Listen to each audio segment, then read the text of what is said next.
Hello दोस्तों नमस्कार। Hello दोस्तों नमस्कार, मैं हूं डीके और आपका मैथ्स विद डीके चैनल पर स्वागत है। तो आज एक क्वेश्चन देखने वाले हैं जो कि एसएससी सीजीएल टीयर 2 2015 का क्वेश्चन है। और इस तरह के क्वेश्चन यहाँ पर सामने बोर्ड पे लिखा है। और अगर इस तरह के क्वेश्चन आप बिना देखे मतलब बिना पेन देख कर ही सिर्फ अगर इसका आंसर आप दे ले रहे हैं तब तो समझ लीजिए कि आपकी तैयारी सही चल रही है। क्योंकि सीजीएल टीयर 2 या सीडीएस में जो क्वेश्चंस आते हैं उसमें जैसे सीजीएल टीयर 2 की बात करें उसमें 100 क्वेश्चंस आते हैं जिसको 2 आवर्स में करना होता है। तो 100 क्वेश्चन में आपको 60 से 70% जो क्वेश्चंस होते हैं उसको अगर आप ट्रिक से बहुत जल्दी नहीं कर पाते हैं तब आप तो फाइट में नहीं है, तब आप फाइट से बाहर हो सकते हैं।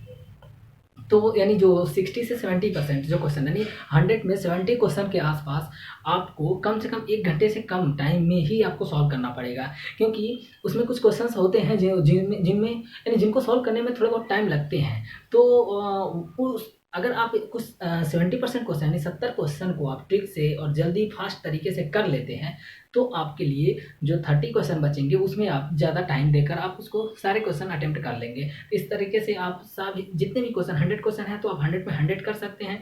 अगर मान लीजिए 100 में 100 नहीं कर पाए तब भी 90 प्लस आप आराम से लेकर चले जाएंगे। तो चलो देखते हैं इस क्वेश्चन को। हाँ, एक बात और, अगर आप नए हैं तो चैनल को सब्सक्राइब कर लीजिए और वीडियो को लाइक करना शेयर करना तो बिल्कुल ना भूलिए और कमेंट करना भी बिल्कुल ना भूलिए। क्योंकि और चलो ठीक है, देखते हैं, पहले क्वेश्चन देखते हैं। हाँ, तो क्वेश्चन कह रहा है कि यदि 2 अंकों की किसी संख्या को उनके अंकों के योग से विभाजित किया जाता है तो भागफल 6 होता है और शेष फल 3 रहता है। यदि अंकों को उल्टा कर दिया जाता है और परिणामी संख्या को अंकों के योग से विभाजित किया जाए तो भागफल 4 होता है और शेष 9 रहता है। संख्या के अंकों का योग क्या होगा? तो देखो, इस क्वेश्चन का जो ट्रिक है आप देखते रहिए। यानी हमसे पूछेगा, क्या पूछेगा? अंकों का योग। क्या पूछेगा? अंकों का योग पूछेगा। ठीक है, तो अंकों का योग जब भी हमसे पूछेगा इस तरह के क्वेश्चन में तो सीधा क्या करेंगे, जो दोनों जगह शेष बच रहा है, यहाँ शेष कितना बच रहा है 9, यहाँ शेष कितना बच रहा है 3, तो 9 और 3 यानी ऊपर शेष कितना बचा 3 प्लस 9 और ये इक्वल टू हो जाएगा 12 और यही हो जाएगा उस संख्या के अंकों का योग। यानी जो भी हमसे क्वेश्चन पूछा है ये हो जाएगा उसका आंसर। ठीक है, अब ये तो ट्रिक हो गया। देखो, आप इस क्वेश्चन को चाहे तो आप रट सकते हैं क्योंकि कुछ क्वेश्चन होते हैं जैसे इतने लेंथी क्वेश्चन है लेकिन आप थोड़ा सा छोटा सा कॉन्सेप्ट है, इसको आप अगर जो दिमाग में रखेंगे तो इस तरह के क्वेश्चन अगर दोबारा आपके सामने, क्योंकि 2015 का क्वेश्चन है तो कहीं ना कहीं किसी न किसी CHSL या सीजीएल के प्री में कहीं ना कहीं आपको जरूर ये मिल जाएगा। क्योंकि ये प्री वाले जो एग्जाम होते हैं उसमें सीजीएल के जो टीयर 2 के क्वेश्चन होते हैं उसमें पूछा जाता है, तो एक आध क्वेश्चन उसमें मिलता रहता है। तो देखो, इस तरह से इसका आंसर क्या हो जाएगा, बी हो जाएगा। तो चलो इस क्वेश्चन को अब देखो, जिसको ट्रिक की ज़रूरत है वो अब यहाँ पर अपना वीडियो बंद कर सकता है और मैं इसका बेसिक बताने जा रहा हूँ। तो जिनको बेसिक की ज़रूरत है, यानी जो लोग इस क्वेश्चन को बेसिक से करना चाहते हैं उनके लिए यहाँ पर देखो बेसिक से इसको सॉल्व करके दिखाते हैं। तो सबसे पहले कह रहा है कि 2 अंकों की किसी संख्या, तो 2 अंकों की संख्या, तो 2 अंकों की संख्या हम कैसे मानेंगे? तो थोड़ा सा छोटा सा कॉन्सेप्ट है। देखो, जो लोग अभी बेसिक से, जो लोग नए नए तैयारी करना स्टार्ट किए हैं उनके लिए है कि 2 अंकों की जब संख्या हमें मानना होगा, 2 अंकों की संख्या, 2 अंकों की संख्या जब हमको मानना होगा तो हम क्या मानेंगे, 10x प्लस y मानेंगे। तो 2 अंक की संख्या कौन सी हो गई? 2 अंक की संख्या अगर जो देखें तो कहाँ से स्टार्ट हो जाएगी, 10 से स्टार्ट होगी, 10 11 12 13 डैश करके 99 तक जाएगी। तो ये 2 अंक की संख्या हो गई। तो ये 2 अंक की संख्या हमको जब भी 2 अंक की संख्या मानना होगा तो हम ऐसे मान लेंगे। ठीक है, अगर हमको 3 अंक की संख्या माननी होगी, 3 अंकों की संख्या अगर हमको माननी होगी तो क्या मानेंगे? तो जब हमको 3 अंकों की संख्या माननी होगी तो हम इसको मानेंगे 100x plus 10y plus z। ठीक है, जब हमको 3 अंक की संख्या माननी होगी तो हम इसको ऐसे मान लेंगे। थोड़ा सा हम इसको बेसिक से देखो बताते हैं कि ये थोड़ा सा कुछ उसके बैकग्राउंड का बेसिक है जो कि आपको पहले से आना चाहिए। तो अगर 4 अंक की मानना होगा तो हम इसी तरीके से उसको मान लेंगे 1000x plus 100y plus 10z plus w, कुछ ऐसे तरह से जो भी आपको करना है। तो देखो, ये हो गया 2 अंकों की संख्या का जो मानना है, 3 अंकों की मानना है, 4 अंकों की मानना है, तो हम इसको ऐसे मान लेंगे। ठीक है, अब देखो कह क्या रहा है क्वेश्चन में, तो 2 अंकों की संख्या, 2 अंकों की संख्या को उसके अंकों का योग, दो अंकों की संख्या लिख लिए। देखो चलो दो अंक की संख्या लिख लेते हैं, क्या 10x plus Y, 10x plus Y, ठीक है। दो अंकों की संख्या को उसके अंकों के योग, अंकों का योग इसका क्या है, एक अंक इसका कौन सा है, ये अंक है, देखो ये इकाई का अंक है, इकाई का अंक है ये, और ये है दहाई का अंक है, ठीक है। ये किसका है, ये दहाई का अंक है। तो इनके योग यानी इनके योग का मतलब x प्लस वाई से हम इसको क्या कर रहे हैं, भाग दे रहे हैं। तो भाग दे रहे हैं। एक बात और ध्यान रखना है कि संख्या बराबर क्या होता है, जो भी संख्या यानी भाज्य जो होता है, यानी भाज्य जो होता है वो क्या होता है, भाज्य बराबर होता है, भाज्य बराबर होता है भाजक इंटू भागफल प्लस शेष। तो ये फार्मूला हम यहाँ पर यूज करेंगे बेसिक सॉल्व करने के लिए। इंग्लिश में इसको बोले तो इसको होता है कि डिवाइडेंड होता है, डिवाइडेंड,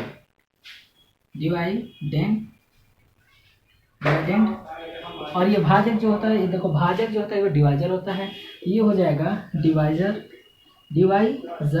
और ये हो जाएगा भागफल को जो होता है ये होता है क्वोशेंट, और ये शेष जो होता है इसको हम कहते हैं रिमाइंडर, ठीक है। ये होता है रिमाइंडर। तो बस इसको मैंने लिख दिया है। यहाँ पर देखो करना क्या है, तो ये जो है ये क्या कह रहा है कि देखो विभाजित क्या, अंकों के योग को विभाजित करते हैं तो भागफल 6 का, यानी भागफल 6 लिख लेंगे। देखो यहाँ पर यानी ये हो जाएगा, इससे भाग दे रहे हैं तो भाग दे रहे हैं तो ये भाजक हो गया, इनटू भागफल करेंगे तो भागफल कितना दिया है, भागफल 6 दिया है, 6 से कर लेंगे, प्लस रिमाइंडर कितना है 3 है तो प्लस रिमाइंडर 3 कर देंगे। अब देखो इसको सारे चीज़ इन सबको इरेज कर देते हैं, तब जाकर थोड़ा आराम से समझ में आएगा। देखो ये हो गया अपना, तो यहाँ से क्या हो जाएगा, तो हमारा ये हो जाएगा पहला इक्वेशन हो गया। अब इसको क्या करना है, अब इसको सॉल्व करना है। इसको देखो इसको थोड़ा सा सॉल्व कर लेते हैं। तो यहाँ से क्या आ जाएगा, यहाँ से इसको मल्टीप्लाई करेंगे तो 6x प्लस 6y प्लस 3, और इधर हो जाएगा 10x प्लस वाई, ठीक है। इन सबको सभी को उठाकर इस साइड ला लेते हैं, सभी को उठाकर इस साइड लाएंगे तो क्या मिलेगा 10x, और इधर माइनस आकर 6x हो जाएगा, इधर प्लस का y है, ये इधर आएगा तो माइनस का 6y हो जाएगा, ये प्लस का 3 है, इक्वल के दूसरे साइड आएगा तो माइनस का 3 इक्वल टू 0। अब यहाँ से हमको क्या मिल जाएगा कि देखो 10x में से 6x अगर माइनस करेंगे तो क्या बचेगा 4x, और यहाँ माइनस बचेगा। देखो 6 में से देखो बड़ा वाला माइनस नेगेटिव है तो यहाँ माइनस का बचेगा 5y। एक छोटा सा कॉन्सेप्ट है, जैसे देखो अगर 2 में से देखो 4 में से -2 करेंगे, 4 में से -2 करेंगे तो 2 बचेगा, यानी जो बड़ा वाला साइन होगा वही यहाँ पर आएगा, जो बड़े वाले का साइन होगा वही यहाँ पर आएगा, यानी इसका मतलब +2 हो जाएगा, ठीक है। अब इसी को थोड़ा सा ऐसे लिख लेते हैं कि 2 - 4। अब यहाँ पर क्या बचेगा, 4 में से 2 को घटा रहे हैं तो -2 बचेगा, तो देखो बड़े वाले का साइन जो भी है वही यहाँ पर बचेगा, ठीक है। तो ये कि छोटा सा कॉन्सेप्ट है तो यहाँ पर ध्यान रखिए। ये उन बच्चों के लिए है जो बिगनर है, जो लर्नर है, अभी जो नए नए तैयारी करने स्टार्ट किए हैं उनके लिए बेसिक्स बता रहे हैं। तो देखो यहाँ से -3 हो जाएगा इक्वल टू 0, ये हो गया पहला इक्वेशन, ठीक है। अब दूसरा इक्वेशन हम यहाँ से क्या लिख लेंगे, अब कह रहे हैं कि अंकों को उलट दिया जाए, तो जो ये 10x और y है जब अंकों को उलट देंगे तो ये क्या हो जाएगा 10y प्लस x हो जाएगा, ठीक है। अब इसको इसके अंकों से भाग दिया जाए। देखो अगर यदि अंकों को उल्टा कर दिया जाए और परिणामी संख्या को अंकों के योग से विभाजित, देखो अंकों के योग के भागफल क्या है, हमारा अंकों का योग है, और यहाँ से ये भाजक है, और भागफल कितना आया है, भागफल है 4, भागफल कितना है 4, और शेष कितना है 9 है, शेष है 9, ठीक है। ये है अपना शेष 9, ठीक। तो शेष 9 है, तो ये हो जाएगा, यहाँ से अब इसको सॉल्व कर लेंगे तो क्या मिलेगा 10y plus x, 10y plus x, और इक्वल टू इसको मल्टीप्लाई करेंगे तो 4x प्लस 4y प्लस 9। अब सबको उठाकर इस साइड लेकर आते हैं तो क्या मिलेगा 10y प्लस x। अब देखो ये उठ कर आएगा, इधर हो जाएगा माइनस का 4x, ये उधर का आएगा माइनस का 4y प्लस का माइनस का 9, क्योंकि माइनस भी उठकर इस साइड आएगा इक्वल टू 0। अब इस इक्वेशन को देखो यहाँ से क्या बचेगा, नहीं यहाँ से नहीं, देखो इसमें से 10y में से 4y घटेगा तो इसको हम यहाँ लिख लेते हैं, 10y में से 4y घटेगा तो 6 यानी 6y बचेगा, तो 6y को हम कहाँ लिखेंगे y के नीचे, प्लस का 6y बचेगा, लिख दिए। अच्छा 4x में से x घटेगा तो माइनस का 3x बचेगा, इसको लिख लिए। माइनस का 9 इक्वल टू 0। तो बस हमारे पास देखो दो इक्वेशन हो गया। अब इसे दोनों इक्वेशन को सॉल्व करके एक्स वाई का मान निकालेंगे तो हमारा यहाँ से आंसर आ जाएगा। ये तो हमारा लेंदी तरीका हो गया। चलो इसको दो इक्वेशन है तो इन दोनों इक्वेशन को कैसे सॉल्व करते हैं, कैसे जल्दी सॉल्व कर सकते हैं, ये उसको सिखा देते हैं। ठीक है, तो देखो इसमें करना क्या है, एक यहाँ पर ट्रिक है उसको आप लोग ध्यान दीजिएगा। एक एरो ध्यान दीजिएगा। तो एक एरो, पहला एरो चलेगा जब यक्स रखेंगे तो एरो हमारा कैसे चलेगा। देखो यक्स रखेंगे तो यक्स वाले की वैल्यू को छुपा लेंगे, यक्स वाले छुपा लेंगे, जो बचा तो देखो माइनस का 5 और 9 तो 9 × 5 = 45, ये भी माइनस का है और ये भी माइनस का है, तो 9 × 5 = 45 तो प्लस का 45 आ जाएगा। अब माइनस यहाँ अपने पास से लगाएंगे, अब इधर से इसको मल्टीप्लाई करेंगे क्रॉस। देखो ये एरो ऐसे चलेगा, फिर ऐसे चलेगा, फिर ऐसे चलेगा। ठीक है, तो ये एरो आप लोग ध्यान रखिएगा। ठीक, देखो अब यहाँ से देखो ऊपर से नीचे चल दिए हैं, ऊपर से नीचे चल दिए, अब इधर से इधर चलेंगे। ठीक, इधर से इधर चलेंगे तो 6 × 3 = 18, तो यहाँ पर माइनस का 18 आ जाएगा। ठीक है, इक्वल टू नहीं, हाँ अब यहाँ से हो जाएगा y, बीच वाले के लिए y, तो बीच वाले देखो x के लिए एरो ऐसे चलाएंगे, y के लिए एरो ऐसे चलाएंगे, नीचे से ऊपर चलाएंगे। तो देखो y को छुपाना पड़ेगा। देखो y है तो y को हमें क्या करना पड़ेगा, इसको हम छुपा लेंगे, y छुपा लेंगे, जो बचेगा तो देखो ये बचा, x वाला बचा और ये बचा।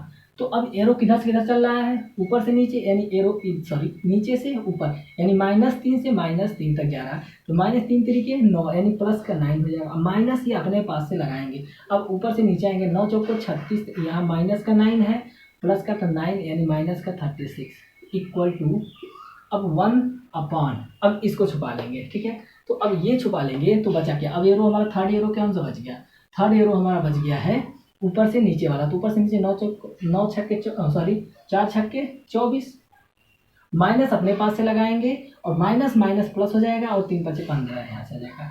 बस देखो इस तरह से है। जब आपको ये मेथड आपको थोड़ा सा बस सीखना है, अगर आप ये मेथड सीख लेंगे तो आपका कैलकुलेशन थोड़ा सा फास्ट हो जाएगा। तो ये उन बच्चों के लिए है, बेसिक मेथड उन बच्चों के लिए है जिनके पास जो ऐसे एग्जाम में बैठ रहे हैं जहाँ पर बहुत सारा टाइम है। ये उन बच्चों के लिए नहीं है जैसे सीजीएल में बैठ रहे हैं, सीडीएस में बैठ रहे हैं। तो एसएससी के किसी भी एग्जाम में बैठने वाले बच्चों के लिए ये तरीका बिल्कुल नहीं सही है, क्योंकि इसमें टाइम लगेगा, चाहे आप जितना फास्ट करेंगे 1 मिनट से ज़्यादा लग जाएगा।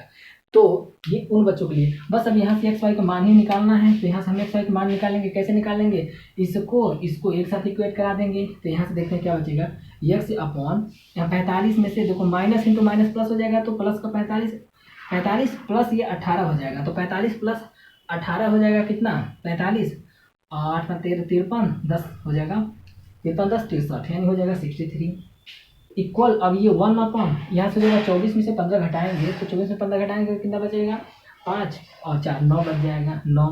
तो देखो अब इसको इससे काट देंगे, ये कट जाएगा 7 टाइम में कट जाएगा, ये इधर जाकर मल्टीप्लाई हो जाएगा। यहाँ से x की वैल्यू कितनी आ जाएगी, x की वैल्यू आ जाएगी 7। ठीक है, देखो इस तरह की क्वेश्चन को आपको सॉल्व करना पड़ेगा, क्योंकि देखो अगर अंकों का योग पूछ रहा है तब तो हमें कोई टेंशन ही नहीं है। अंकों का योग पूछेगा तो जो शेष यहाँ बचा और जो शेष यहाँ बचा वही हमारा आंसर हो जाएगा, जब अंकों का योग पूछेगा तब। लेकिन अगर अंकों का योग नहीं पूछेगा, जब वो अंक पूछ लेगा या अंक पूछेगा तभी हम ऑप्शन से कर सकते हैं, तो उसमें परेशान होने की जरूरत नहीं है। तो देखो इसको बेसिक से एक बार सॉल्व कर दिखा देते हैं, ताकि उन बच्चों के लिए जो बेसिक इसका चाहते हैं उनके लिए हो जाए। चलो देखो एक्स का मान हमें क्या मिल गया, 7 मिल गया। एक्स का मान यहाँ से हमें निकालिए, क्या निकालिए, 7 निकालिए। अब क्या करते हैं, अब इसको हम एक साथ सॉल्व करते हैं, इन दोनों को इक्वेट कराते हैं, क्योंकि देखो तीनों बराबर है तो तीनों में से हम किसी को कर सकते हैं। तो देखो यहाँ से क्या मिलेगा, तो यहाँ से हमको मिल जाएगा y/, ये भी देखो प्लस हो जाएगा और 45 हो जाएगा, 45 इक्वल टू 1/, यहाँ पर भी 9 बचेगा, तो 9 × 5 = 45, तो y की वैल्यू ऐसे कर देंगे 5 वहाँ जाकर मल्टीप्लाई, y इक्वल टू हो जाएगा 5। ठीक है, तो y इक्वल टू हो गया 5 हो गया। तो अब यहाँ से y की वैल्यू कितनी मिल गई, 5 मिल गई। तो देखो अब हमसे पूछ रहा है अंकों का योग। क्वेश्चन हमसे क्या पूछा है, अंकों का योग पूछा है, मतलब हमसे x + y पूछा है, तो 7 × 5 = 12, जो कि ये रहा अपना आंसर। और हम वहाँ से डायरेक्ट भी इस क्वेश्चन को देख कर भी इसका आंसर लिख सकते हैं। क्या, देखो ये जो शेष है, दोनों में जो शेष हैं, इन्हीं को जोड़ देना है, आपका आंसर मिल जाएगा। इस टाइप में अगर कोई भी क्वेश्चन ऐसे बन रहा है तो वो रूल फॉलो करेगा, आप डायरेक्ट उसके ऑप्शन को जोड़ डायरेक्ट शेषफल को जोड़ दीजिए, आपका आंसर आ जाएगा। अब अगर सॉल्व करके भी निकालेंगे तब भी इसका आंसर वही आएगा। हाँ, ये डिजिट में चेंज होने वाला, अंक में चेंज होगा उससे कोई फर्क नहीं, क्योंकि हमसे अंक पूछा नहीं है, हमसे तो उनका योग पूछा है। या तो देखो योग पूछेगा, अब योग पूछ लिया तो हो सकता है मल्टीप्लाई पूछ ले, तो मल्टीप्लाई अगर पूछेगा तब तो आपको ये निकालना पड़ेगा। मल्टीप्लाई के लिए तो आप ऐसे कर नहीं सकते हैं, तो मल्टीप्लाई के लिए एक्स वाई का मान निकालना पड़ेगा, तो ये मेथड आपका काम आएगा। चलो अब देखते हैं इसमें, ये वीडियो तो ज़्यादा लंबा हो जाएगा, तो अब मिलते हैं नेक्स्ट वीडियो में। और एक बात और, आप चैनल को अगर नए हैं तो चैनल को सब्सक्राइब कीजिए। आप 2-3 काम तो बिल्कुल कीजिए, अगर वीडियो पूरा देख रहे हैं तो वीडियो बनाने में हम लोगों का जो एफर्ट है उसके लिए बस आपका सिर्फ 2-3 काम है। एक तो चैनल को सब्सक्राइब कर लेना है, ठीक है, अगर आप नए हैं तो, क्योंकि आपको बहुत अच्छे अच्छे ट्रिक यहाँ पर मिलेंगे, इस बात की तो गारंटी है। और दूसरी बात, हाँ, और ये, हाँ, चैनल को सब्सक्राइब कर लीजिए और वीडियो को शेयर करना, लाइक करना तो बिल्कुल ना भूलिए। और जो भी आप सोशल मीडिया यूज़ करते हैं वहाँ पर वीडियो को शेयर कर दीजिए, और साथ में कमेंट करना, जो भी आपका रिएक्शन है आप वो वीडियो में कमेंट में आप ज़रूर बताइए कि क्या आपका। और एक बात और, अगर आपको किसी भी टॉपिक में क्वेश्चन, कोई भी टॉपिक जिसमें आपको ट्रिक की ज़रूरत होगी, आप उस टॉपिक को कमेंट में लिख दीजिए। कई लोगों का अगर एक ही टॉपिक में कमेंट आएगा तो उस टॉपिक पर मैं क्या करूँगा, उस टॉपिक पर जितने भी बड़े बड़े क्वेश्चंस हैं उन सब का ट्रिक बनाकर मैं अपलोड कर दूँगा। तो चलो ठीक है, यहाँ वीडियो को रोकते हैं, नहीं तो बहुत लेंदी हो जाएगी। ओके, थैंक यू, बाय, मिलते हैं नेक्स्ट वीडियो में।